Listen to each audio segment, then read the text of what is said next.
Tonight we'll be playing the encounter mission, which features 2 objectives for each player in their opponent's deployment zones. This is the Russian deployment zone down here with 2 tokens representing the American objectives. You see a farmhouse in the middle along with some fields. And then on the American side of the deployment zone, you have 1 objective next to the road and 1 across the river just past the Irish pub. First up, we got the American forces. At 50 points, they have 1 tank company commander, 2 tank platoons, a mechanized infantry platoon full size, and a Vulcan air defense system platoon of 2 vehicles. Next up, we got 50 points of Soviet forces, a combined arms unit, starting with a tank battalion commander, 2 tank companies minus of 4 T-72s each, a small 3 vehicle BMP-1 recon platoon, and lastly, a BMP-2 mechanized infantry platoon. Soviets won the role and will be attacking in this scenario. The BMP-1 platoon was deployed first, moving forward using the spearhead role, which expanded the deployment zone for the Soviet infantry. They are approaching the American left flank with the objective in sight, and are supported by the T-72 battalion commander.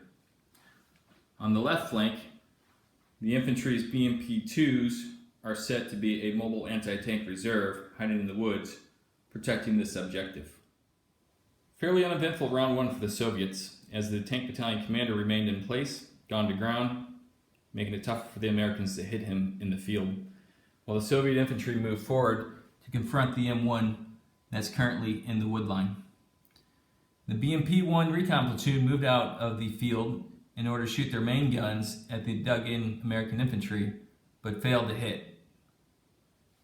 The BMP-2s, since this is a meeting engagement, were unable to fire their missiles because the rules state that they count as having moved whether they have or not for the first turn. So they remained in place, gone to ground. The bottom of turn 1 saw the Americans not move an inch, but instead use their heavy weapons against the Soviets, who have just moved out of cover. 3 Dragon missiles shot at the BMP-1 recon platoon, hitting once and bailing 1. Then, the big guns of the M1s opened up, with 2 shots fired against the recon platoon, scoring 2 hits and blowing up 2, forcing a morale check, and the unit leader decided his time was over, left the battlefield. While the tank on the right shot clear across the board, scored 1 hit on the BMP-2s hiding in the woods, destroying 1. On the left flank, the American company commander opened up at the Soviet commander who had gone to ground but failed to hit, and he is now exposed to counterfire. Soviet infantry moved up the right flank in order to engage the American infantry defending the objective, shooting at them with AK-47s and RPGs, but failing to score any wounds. That did clear a firing lane for the Soviet battalion commander, who fired at the M1 tank, but missed him in the woods, needing 5s to hit. The BMP-2 platoon in the woods on the Soviet left flank had better luck though, firing their missiles across the board, hitting 1 tank who failed to save and was then blown up, and then his buddy failed the morale check, rolling a 2 and left the battlefield. On American turn 2, action remained focused on their left flank, with the SAWs opening up against the Soviet infantry advancing on their positions. Hitting 8 out of 9 times, they managed to take out 3 large Soviet bases, really putting that position in a crux. While the company commander chose to remain in place, shot across at the battalion commander, hitting once, but the battalion commander, being over 16 inches away and rolling a 4 on his armor save, managed to deflect the round without any issue.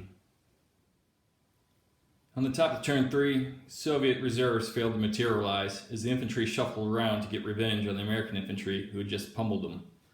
While the RPGs were unable to land any shots, the unit commander landed 2, forcing the Americans to take 2 saves, of which they failed 1, losing a large base. The battle between the 2 commanders has ended, with the Soviet commander firing a shot, the American commander, unable to make his save, was blown out of action very quickly. Left flank, BMP-2s were unable to take any shots because the American infantry aren't dug in, and their anti-tank guided missiles will not be wasted on infantry not dug in. They had no shots over to the left now. The American mechanized platoon blitzed out of their positions and opened fire on the Soviets, killing one, then assaulted into them, eventually besting them in close combat, and then only losing one base in the process. The Soviets failed a counterattack roll when they only had one base left, and then failed the morale check and left. Everything else remains the same, as the Americans' reserves also failed to materialize. The loss of the Soviet mechanized platoon in close combat meant that their transports, the BMP-2s, left the battlefield no longer having a unit to support. That left 0 units in good morale for the Soviets, but the battalion commander did make his unit morale check, formation morale check, to stay on the field. Since the Soviets failed to have any reserves arrive, he decided to hightail it back and wait for reinforcements, being the only Soviet Union left on the field. We'll see if the Americans can race the objectives before the Soviets arrive. The Americans once again failed the reserve roll, meaning no reinforcements arrived. The M113 mechanized platoon raced up this road over the river, making a left turn to threaten the Soviet objective after passing a courage check to follow the unit leader an additional 4 inches. While on the left flank, the American infantry also pressed forward to make the Soviets have a bad decision to make when they come on the board, and also threaten the battalion commander. Their courage was not up to par though, as their unit leader moved forward 4 inches, but the rest of the platoon stayed put, knowing more tanks were likely to be arriving soon.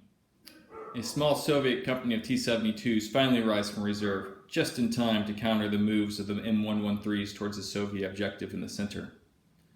They fire 4 times, hitting 3 M113s and destroying 3. The last remaining member of the platoon remains resolute though and does not flee. Over on the right flank, the battalion commander moves around to ensure that the approaching American infantry do not have line of sight with them and their dragons. Both American platoons arrived on the left flank, with the M1s rolling into the crop field in order to support the advancing American infantry. The unit leader once again beckoned his forces forward, but they failed their 4+ roll for their courage check and are just short of being within 4 inches of the objective. The Soviet commander remains right behind those trees. These VADs moved dashingly across open terrain and then failed their 4+ check to move an additional 4 inches, and so they're slightly spread out, while the lone surviving 113 moved behind the Irish pub, hoping that the Russians advancing in their T-72s will be too distracted to see him. The 2nd T-72 company arrived on the Soviet right flank, unloading their machine guns in the approaching American infantry, but failing to do any damage. They followed up with a deadly assault, wiping out 3 bases before driving the Americans back and moving back towards their objective. The battalion commander moved up in the woods where he took a shot at the M1s in the crops, but failed to land. On the left flank, the other T-72 company moved forward, turning their turrets to the right, aware of the threat that the M1s that just arrived could pose to their side armor if they could ignore the other company. The American M1 platoon kept its distance from the Soviet tanks that just arrived to ensure they could not get side armor shots if they moved aggressively forward. They shot 4 times at the Soviet company, landing 2 hits.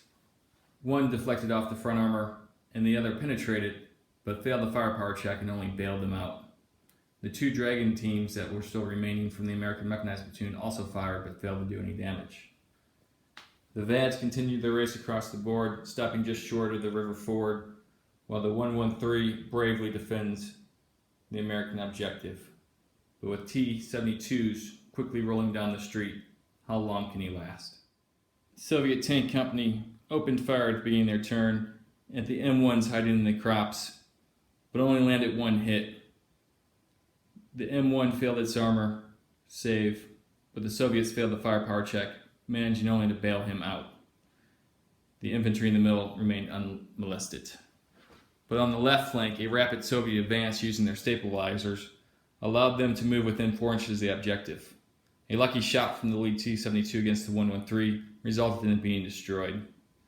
At this point, looks like Soviet victory. We'll see what happens next game.